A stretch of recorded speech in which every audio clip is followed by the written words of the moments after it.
I think it's safe to assume that you clicked on this video because you're currently going through one of the toughest times in your life and you don't know how to recover from it. Now, let's face the facts. Thousands of people go through breakups every single year. Now, the most common trend that I notice is that it is oftentimes, and logically so, the dumpee who struggles with the after effects of the breakup because it hit you unexpectedly. It hit you out of the blue. You were not prepared for the news that you received, and now you're left questioning your own self-worth. You are left questioning why this happened to you. The fact of the matter is that having a good heart in today's society can actually set you back. What I've noticed is that if you are too generous, too giving, and too nice, believe it or not, you get taken advantage of. How do we recover from getting knocked down like this? Well, I'm going to explain 4 stages that really help me move on from my hardship and from my breakup. Now, if you're not yet subscribed to Goals and Growth, I really do recommend you do so. My voice does sound funny because despite even being sick, I'm still putting out content for you guys, you know. So be appreciative, guys, and please help a man out by smashing the subscribe button, turning on the post notifications bell, and let's get into the gist of things. So the first step is acceptance, and I know this is probably the hardest step on this list, but you need to be willing to accept that that person betted against your future. That person betted against your potential. That person did not believe in you anymore to stay with you. They did not believe in you enough to stay with you. And look, every relationship had its issues. Every relationship is not perfect. I get that. But if you know for a fact that you gave your best, if you know for a fact that you always stood up for your mistakes, that you always apologized for your mistakes, that you always tried to correct your mistakes, you have nothing to feel guilty about. You're just human and you will make mistakes in a relationship. But if that person is not willing to accept your apologies or to accept the fact that you change or trying to correct your mistakes, then you have nothing to feel guilty about. That's where acceptance comes in. And it's going to take you a while to get to that stage. It took me 2 months to get to that stage. But the fact of the matter is that it does get easy. You'll get up one day and you'll think about them less. You'll get up one day and you'll realize that you weren't all at fault. It wasn't only your fault, because I know you had that mindset in the beginning. I know you were blaming yourself for sure.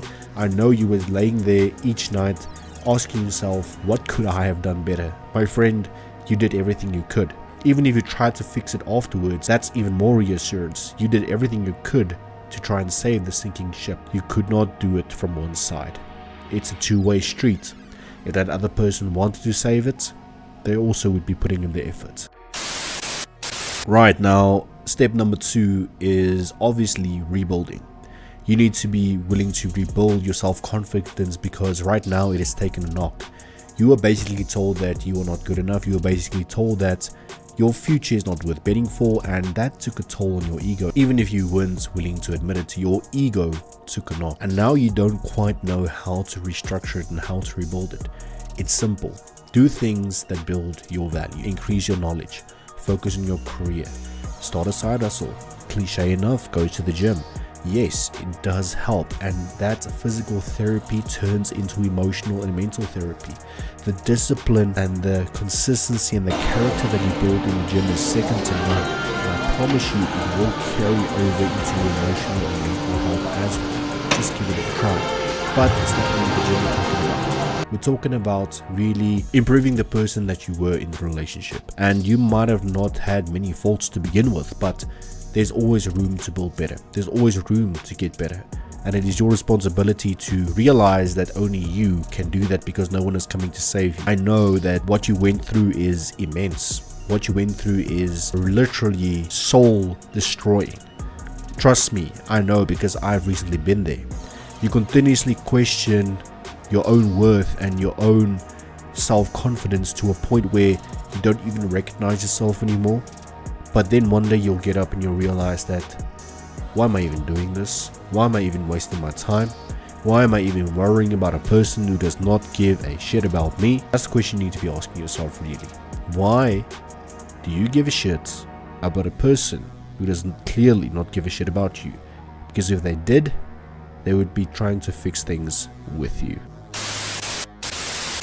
Right, so after we've started the rebuilding phase, the next stage is to let it all out. I'm saying that you still have some emotional and mental baggage that you carry with you, and that's okay. Some of that pain is, honestly speaking, never going to go away, But it's best to talk with people. It's best to talk with people who won't judge you, people who've been through the same experiences, and that's what helped me quite a lot during my breakup. It's a thing of talking to strangers, getting their perspectives, getting an outside perspective, because that helps you to realize that you are not at fault. Yeah, you might have your mistakes, yeah, you might have had your issues, but you are not only to blame. Because as I said in the beginning of the video, I know for a fact that you went through a stage where you blamed yourself entirely for this thing. You blamed yourself entirely for all the bad things that happened, and that's not the way to go about it. Let's face it, both people screw up in a relationship. No one is perfect, and you need to realize that even though, yeah, you might have had your flaws and your mistakes, at least you own up to them, at least you try to fix them. The other person had their mistakes but are not willing to own up to them or fix them. So who's really the one to blame here? Stage number 4 is probably the hardest one, that is detachment. Now, I would argue that if you want this person back in your life for some reason, we do not judge here, it's best to detach yourself. Let the universe do the talking, let God do the talking, whatever you believe in. I have a belief that if it's meant to be, it will be. If they wanted to, they will. If they wanted to, they would. And if they wanted to, they will. Let's be honest about it. You can't force another person's hand. You can't force another person to feel the same way about you. You can't force another person to be with you. So at the end of the day, the best thing that you can do right now if you've been discarded is detach and go no contact.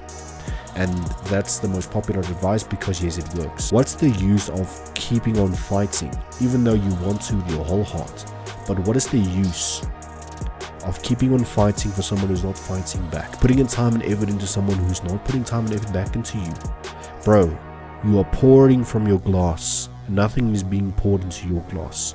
You are giving away all your energy, all your mental capacity, all your emotions and all your care, but you are receiving none back. What type of deal is that? What type of life is that to be lived? My friend, you are deserving of so much more. We all have our mistakes, yes, and you've accepted your mistakes and you've made peace with them and you've apologized for them and you've done everything you could afterwards, but that person didn't reciprocate. Despite the fact that you may still love them, despite the fact that you may always have love in them or love for them in your heart, I understand that. But now's the time to have some self-reflect and some self-love as well. Build yourself up to be the best version that you can be. You owe that to yourself.